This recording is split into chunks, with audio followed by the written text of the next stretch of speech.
Igbo ndị ọma na-ege m ntị, daalụnụ. Nke a bụ oge ndị Igbo nke anyị na-akpọ ilu Igbo.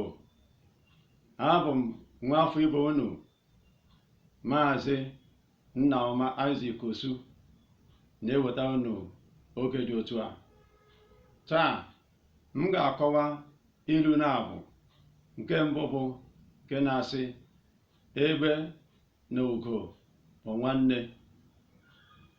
Ilu a bụ ilu na-akpọ oku onye riwe ya nyetụ nwanne ya, onye aghakwara nwanne ya. Nke ọzọ, ilu a bụ ilu na-asị ka onye ọbụla bụrụ onye nche nwanne ya. Ọ bụrụ na Chukwu bi n'igwe mere gị ebere, onwe ka o si fọtụrụ gị n'aka, cheta onye nọ gị n'akụkụ. Onye ahụ nọ gị n'akụkụ bụ nwanne gị. Emela ka otu nwoke n'akwụkwọ nsọ akpọrọ aha ya Cain, onye Chukwu nna jụrụ ase nwanne ya, si ya, ebee ka nwanne gị nọ? Ọzọ asị ya bụ onye nche nwanne ya. Ilu a na-eme ka anyị mata na nwaafọ ọbụla bụ nwaafọ Igbo kwesịrị ịbụ onye nche nwanne ya. Ilu nke abụọ na-asị ata ụkwa jaa eze na ihe nzuzo agwụla.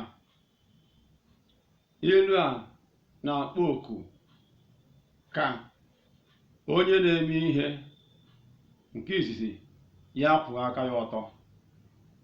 Nke abụọ, hapụ ime ihe a na-enyo enyo. Onye na-eme ihe ya emena kpuchikpuchi, zochi, kama mee ya ebe ọ ga-abụ onye ukwu na onye nta lee ya anya, ya sị na ihe a siri esi, na ihe a dịkwanụ mma, emeziri emezi. Ọ dịghị onye agwarịrị, onye megburu. Ọ bụ ihe guzo kpọmkwem. Ihe a bụ ihe ilu a na-akọwa maka ya. Taa ụkwa jaa eze. Nke a bụ ihe ilu a na-ekwu. Ezoro ihe ọ bụla ezo. Daalụ.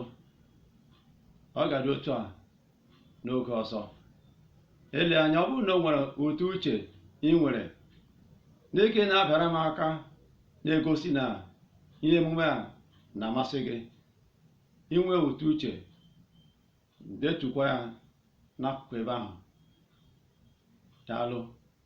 Ọ ga-adị otu a n'oge ọzọ.